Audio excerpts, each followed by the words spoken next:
phase of development unique during a period of salvation. Incarnation of beings of light. Mission, child of God.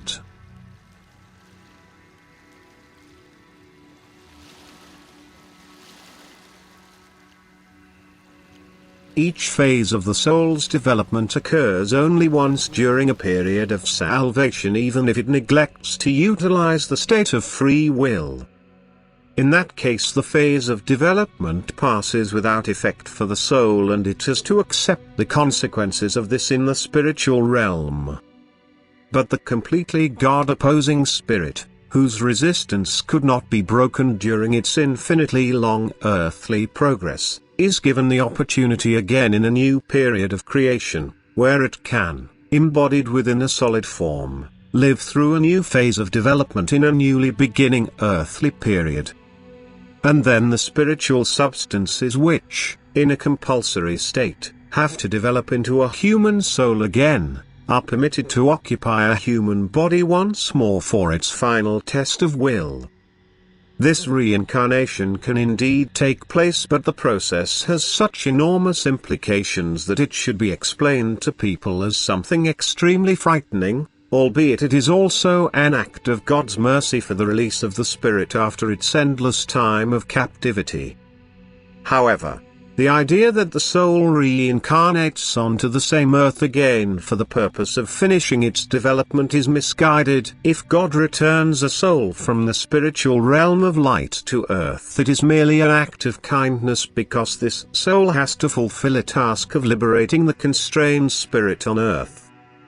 Hence, an already fully matured being of light incarnates on earth to spiritually help others, while it apparently has to advance on the path of spiritual development like any other human being.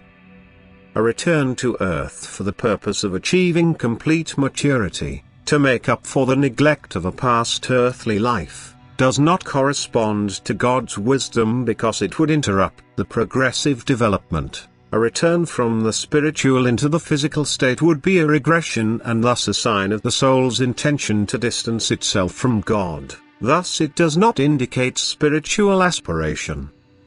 Those who strive towards God truly have enough opportunities in the spiritual realm, where the spirit can prove itself and thus mature and develop further. On the other hand, highly developed spiritual beings who have not yet reached the degree of childship to God, can become a child of God by incarnating on earth for the purpose of a mission, which is always linked to extremely difficult living conditions and requires a previously achieved specific degree of maturity in the beyond.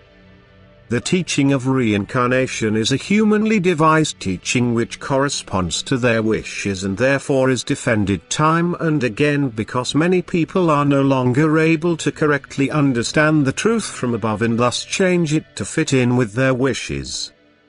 Because their longing for this earthly world is still too strong, and the thought of being permitted to return to earth is reassuring and comforting.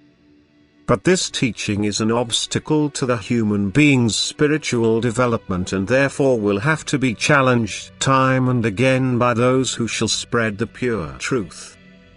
Amen.